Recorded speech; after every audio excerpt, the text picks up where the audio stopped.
Un tiers des magistrats français, un tiers vient de signer une tribune dans Le Monde. Ils écrivent « Nous sommes confrontés à un dilemme intenable, juger vite mais mal, ou juger bien mais dans des délais inacceptables ».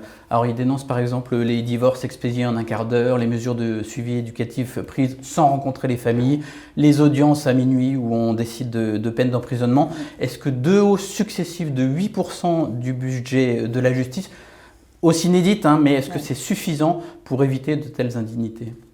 Mais vous savez, effectivement, et vous le rappelez à raison, hausse majeure et significative et jamais vue du budget de la justice, ça n'est pas suffisant. Ça va nous permettre quoi? Ça va nous permettre d'embaucher des magistrats, d'embaucher des greffiers, d'embaucher des assistants de justice, de les équiper en ordinateur, de développer le numérique. Donc ça, c'est indispensable. Maintenant, il y a d'autres voies d'action. C'est pour ça que je disais que ça n'était pas suffisant. Le garde des Sceaux, sur demande du président de la République, a ouvert les états généraux de la justice. Je fais partie du comité des garants auprès de Jean-Marc Sauvé.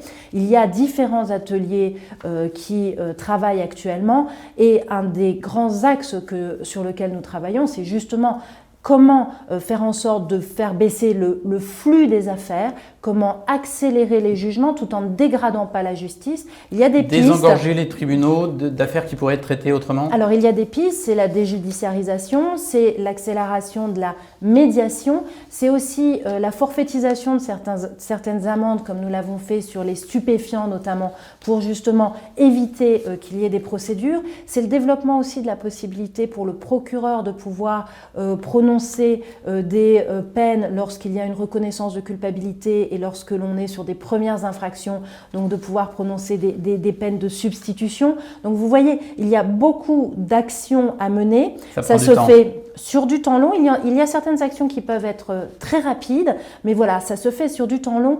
Et surtout, moi je voudrais dire à nouveau mon soutien à ces magistrats parce que ce qu'ils décrivent aussi, c'est une grande souffrance, c'est la difficulté de juger et c'est une volonté de bien juger. Et ça, c'est tout à leur honneur. Il ne faut pas que justement ça se dégrade parce qu'à chaque fois, c'est la vie des gens qui est en jeu sur un divorce, sur une affaire de logement, sur une affaire pénale et la justice doit à chaque fois se montrer à la hauteur de ces enjeux humains.